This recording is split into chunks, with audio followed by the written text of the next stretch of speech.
குழந்தை மோசேயை நாணற்பெட்டியில் வைத்து நதியோரமாய் விடப்பட்ட கதை. யோசேப்பு எகிப்திலே அதிபதியாக இருந்தபோது அவன் தன் தகப்பன் யாக்கோபையும் தன் சகோதரர்களையும் எகிப்து தேசத்திலே நல்ல நாடாகிய ராமசேசில் வைத்து அவர்களை நன்றாக பராமரித்து வந்தான். எபிரேயர்களாகிய யாக்கோபு, யோசேப்பு, அவன் சகோதரர்கள் எல்லாரும் இறந்தனர்.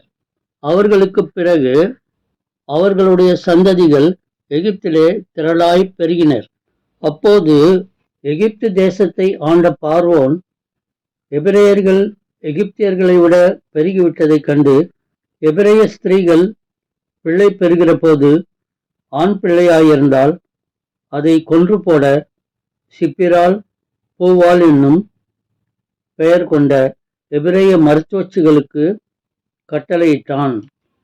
யாத்திராகமம் 2வது அதிகாரம் 1 10 வசனங்கள் வரை. லேவியின் குடும்பத்தாரில் ஒருவன் லேவியின் குமாரத்திகளில் ஒருத்தியை விவாகம் பண்ணினான். அந்த ஸ்திரீ கர்ப்பவதியாகி ஒரு ஆண் பிள்ளையை பெற்று அது அழகுள்ளதென்று கண்டு அதை 3 மாதம் ஒளித்து வைத்தாள். அவள் அதை அப்புறம் ஒளித்து வைக்க கூடாமல் ஒரு நாணற் பெட்டி எடுத்து அதற்கு பிசினும் கீழும் பூசி அதிலே பிள்ளையை வளர்த்தி நதியோரமாய் நாணலுக்குள்ளே வைத்தாள். அதற்கு என்ன சம்பவிக்கும் என்பதை அறியும்படி அதன் தமக்கை தூரத்திலே நின்று கொண்டிருந்தாள். அப்பொழுது பார்வோனுடைய குமாரத்தி நதியில் ஸ்நானம் பண்ண வந்தாள்.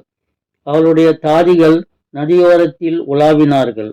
அவள் நாணலுக்குள்ளே இருக்கிற பெட்டியை கண்டு தன் தாதியை அனுப்பி அதை கொண்டு வரும்படி செய்தாள். அதை திறந்தபோது பிள்ளையை கண்டாள். பிள்ளை அழுதது. அவள் அதன் மேல் இரக்கமுற்று, இது எபிரேயர் பிள்ளைகளில் ஒன்று என்றாள். அப்பொழுது அதன் தமக்கை பார்வோனின் குமாரத்தியை நோக்கி, உமக்கு இந்த பிள்ளையை வளர்க்கும்படி எபிரேய ஸ்திரீகளில் பால் கொடுக்கிற ஒருத்தியை நான் போய் உம்மிடத்தில் அழைத்து கொண்டு வரட்டுமா என்றாள். அதற்கு பார்வோனுடைய குமாரத்தி, அழைத்து கொண்டு வா என்றாள். இந்த பெண் போய் பிள்ளையின் தாயையே அழைத்து கொண்டு வந்தாள். பார்வோனுடைய குமாரத்தி அவளை நோக்கி, நீ இந்த பிள்ளையை எடுத்து கொண்டு போய் அதை எனக்கு வளர்த்திடு, நான் உனக்கு சம்பளம் கொடுக்கிறேன் என்றாள்.